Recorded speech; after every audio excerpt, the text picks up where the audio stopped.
తన పట్ల ప్రధాని మోడీ సంతోషంగా లేరని అమెరికా అధ్యక్షుడు డొనాల్డ్ ట్రంప్ అన్నారు. మోడీ సంతోషంగా లేకపోవడానికి కారణం భారీ టారిఫ్లేనని చెప్పారు. ఇక మోడీతో తనకు మంచి రిలేషన్ ఉందని, అధిక సుంకాలపై ప్రధాని మోదీ అసంతృప్తిగా ఉన్నారని వెల్లడించారు. ఫ్రెండ్లీ రిలేషన్ ఉన్నప్పటికీ తమ మధ్య టారిఫ్ల వల్ల సమస్య ఏర్పడిందని ట్రంప్ స్పష్టం చేశారు.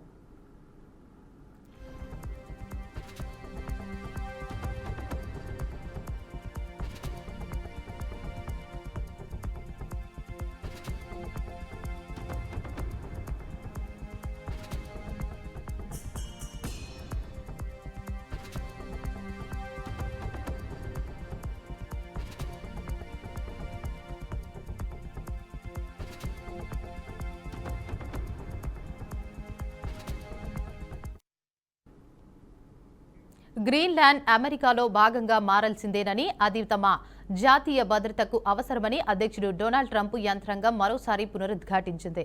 గ్రీన్లాండ్పై నియంత్రణ సాధించేందుకు తమ వద్ద అనేక ఆప్షన్లు ఉన్నాయని, అందులో సైనిక చర్య కూడా పరిశీలనలో ఉందని white house press secretary Karoline Leavitt వెల్లడించారు. గ్రీన్లాండ్ వ్యూహాత్మకంగా అత్యంత కీలక ప్రాంతమని, ఆర్కిటిక్ ప్రాంతంలో ప్రత్యర్థులను ఎదుర్కొనేందుకు దానిపై నియంత్రణ అవసరమని అధ్యక్షుడు ట్రంప్ భావిస్తున్నారని ఆమె తెలిపారు. ఇక ఆ లక్ష్యాన్ని సాధించేందుకు అందుబాటులో ఉన్న అన్ని మార్గాలను పరిశీలించాలని అధ్యక్షుడు తన బృందానికి సూచించినట్లు చెప్పారు.